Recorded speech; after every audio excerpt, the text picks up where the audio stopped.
بسم اللہ الرحمن الرحیم۔ آج کی ہماری ویڈیو حضرت علی رضی اللہ تعالیٰ عنہ کی شہادت کا واقعہ۔ ناظرین کرام، اسلام کی تاریخ میں 21 رمضان کا دن ایک نہایت غمگین دن ہے۔ یہ وہ دن ہے جب اسلام کے عظیم صحابی، شیر خدا اور خلیفہ راشد علی ابن ابی طالب اس دنیا سے رخصت ہو گئے۔ لیکن کیا آپ جانتے ہیں حضرت علی رضی اللہ تعالیٰ عنہ پر حملہ کیسے ہوا، اور وہ کون سا شخص تھا جس نے خوفناک کام کیا؟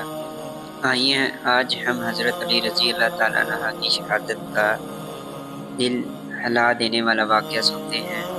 پس منظر: حضرت رضی اللہ تعالیٰ عنہ اسلام کے چوتھے خلیفہ تھے۔ آپ نہایت بہادر، عادل اور علم و حکمت مالک تھے۔ آپ بچپن سے ہی محمد صلی اللہ علیہ وآلہ وسلم کے ساتھ رہے، سب سے پہلے اسلام قبول کرنے والوں میں شامل تھے۔ خلافت کے دور میں بہت سے فتنے پیدا ہو گئے۔ انہوں نے فتنوں میں ایک گروہ تھا جسے خوارجی کہا جاتا تھا۔ یہ لوگ حضرت علی رضی اللہ تعالیٰ عنہ سے سخت دشمنی رکھتے تھے۔ انہوں نے آپ کو شہید کرنے کی سازش تیار کر لی۔ اللہ اکبر! سازش یہ تھی، خوارج کے چند لوگوں نے فیصلہ کیا کہ 3 بڑی شخصیات کو قتل کیا جائے۔ استغفر اللہ، اللہ اکبر! ان میں شامل تھے علی ابن ابی طالب، معاویہ، عامر بن عاد۔ حضرت رضی اللہ تعالیٰ عنہ کو قتل کرنے کی ذمہ داری ایک شخص نے لی جس کا نام تھا عبد الرحمن ابن ملجم۔ اس نے کوفہ میں حضرت رضی اللہ تعالیٰ عنہ پر حملہ کرنے کا منصوبہ بنایا اور ایک زہریلی تلوار تیار کی۔ حملے کا واقعہ: 17 رمضان کی صبح کا وقت تھا۔ حضرت علی رضی اللہ تعالیٰ عنہ نماز فجر کے لیے مسجد کوفہ تشریف لائے۔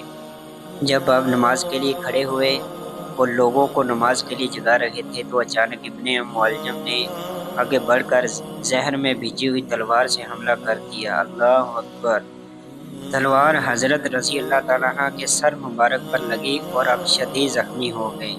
اس موقع پر حضرت علی رضی اللہ تعالیٰ عنہ کی زبان مبارک سے یہ الفاظ نکلے: ربہ کعبہ کی قسم، میں کامیاب ہو گیا۔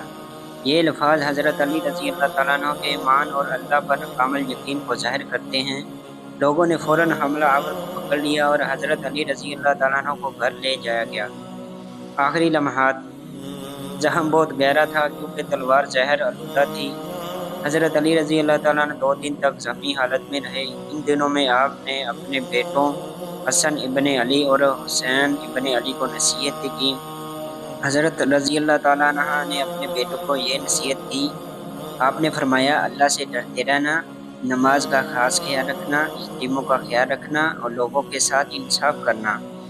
آخرکار 21 رمضان کو حضرت علی رضی اللہ تعالیٰ عنہ اس دنیا سے رخصت ہو گئے اور یوں اسلام ایک عظیم رہنما سے محروم ہو گیا۔ ناظرین کرام، حضرت علی رضی اللہ تعالیٰ عنہ کی زندگی ہمیں بہادری، عدل، علم اور تقویٰ کا درس دیتی ہے۔ ہمیں چاہیے ہم ان کی زندگی سے سبق حاصل کریں اور اپنی زندگی میں انصاف، سچائی، اللہ کی اطاعت پر اختیار کریں۔ اللہ تعالیٰ ہمیں صحابہ کرام رضی اللہ تعالیٰ عنہ کی سچی محبت عطا فرمائے، آمین۔ یہ تھی آج کی ہماری ویڈیو۔ حضرت علی رضی اللہ تعالیٰ عنہ کی شہادت ہمیں حق، انصاف پر قائم رہنے کا درس دیتی ہے۔ 21 رمضان کو حضرت علی رضی اللہ تعالیٰ عنہ کی شہادت کا دن ہے۔ یہ واقعہ ہر مسلمان کو رلا دیتا ہے۔ اگر آپ کو یہ معلومات پسند آئی ہو تو ویڈیو کو لائک کریں، شیئر کریں اور پیارا سا کمنٹ کریں، اور مزید اسلامی معلومات کے لیے ہمارے چینل کو سبسکرائب کریں۔